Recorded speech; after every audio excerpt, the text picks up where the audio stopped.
A hike in the minimum wage has been a hot topic of discussion since Finance Minister Choi Kyung-hwan highlighted the need for one earlier this week. But it has also fueled concerns that too big of a jump could end up putting small and mid-sized firms out of business. Kwon reports. 5,200 Korean won, or a little more than $5 an hour, is the current minimum wage in Korea. The amount has risen steadily over the years, but many say it should be climbing faster. With around 3 months remaining for the government to decide on a minimum wage hike ahead of a yearly wage review, it's become a hot potato in the political arena.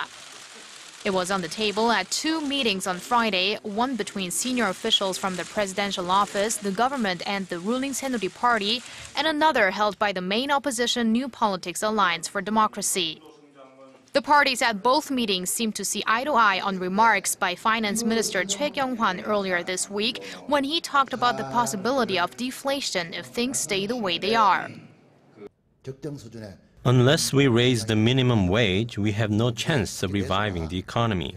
It has come to the point that we plan to provide tax deductions for companies that raise salaries higher than their past 3-year averages.